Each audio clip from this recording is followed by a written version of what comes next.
When choosing next job to run, look at all processes in the ready state and dispatch the one with the smallest service time.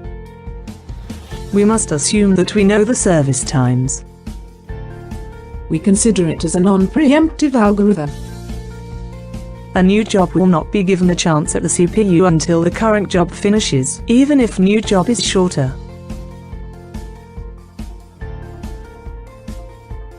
All of the 5 jobs, P1, P2, P3, P4 and P5 arrive at the same time. The operating system will compare them and find out the shortest service time to execute. Therefore, job P2 will execute first, job P5 next, job P1 then continue, and later follow by job P4 and P3.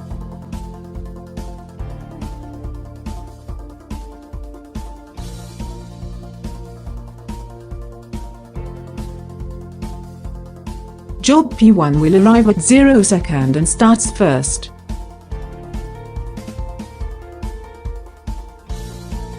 The service time of P1 is 140 second, so P2 which arrives at 40 second and P3 which arrives at 50 second will wait to execute. P1 completes at 140 seconds and the turnaround time is subtracted from completion time with arrival time. Therefore, the turnaround time of P1 is 140 seconds. After completion of job P1, the operating system compares the service time of job P2 and job P3. The P2 which has shorter service time is executed first. P2 then complete at 215 seconds. The turnaround time of P2 is 175 seconds. After that, job P3 executes. The service time of P3 is 320 seconds. In the executing process of P3, job P4 and P5 arrives. However, job P3 will continue execute until it finishes at 535 seconds.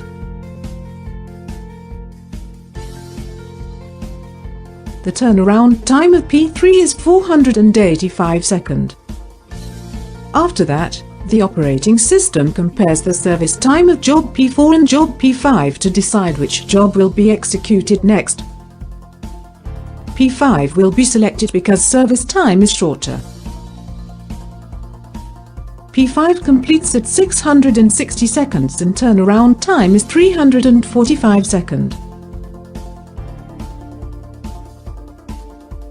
Lastly, P4 will execute and the completion time is at 940 seconds, whereas the turnaround time is 640 seconds.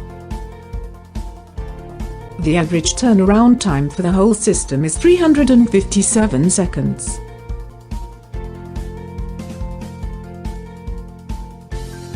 SRT is a preemptive variant of shortest job next (SJN). It allows a job to be interrupted if a new job arrives which is shorter than the remaining processing time of the current job.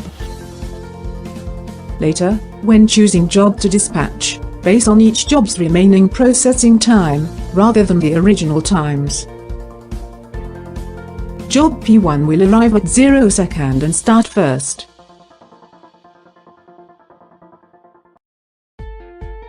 While executing P1, job P2 arrives at 40 seconds. Job P1 stops and the remaining time becomes 100 seconds. After that, the operating system compares the remaining time of P1 and P2.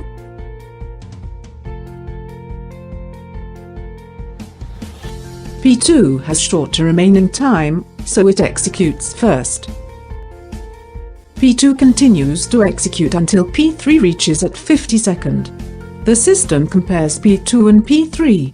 P2 has shorter remaining time. Therefore, P2 continues to execute. P2 then completes at 115 seconds and the turnaround time is the subtraction from the completion time with the arrival time. After that, the operating system compares the remaining time between P1 and P3. P1 has shorter remaining time, so it executes first.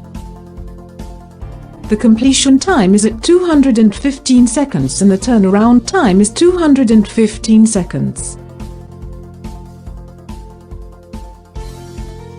After that, P3 will execute until job P4 arrives at 300 seconds. The operating system then compares the remaining time of P3 and P4. P3 has shorter remaining time. Therefore, P3 continues to execute until P5 arrives at 315 seconds. The operating system compares the remaining time between P3 and P5.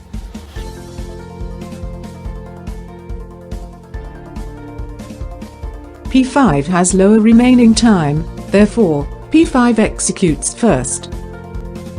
The completion time of P5 is at 440 seconds. The turnaround time is 125 seconds. The operating system then compares the remaining time of P3 and P4.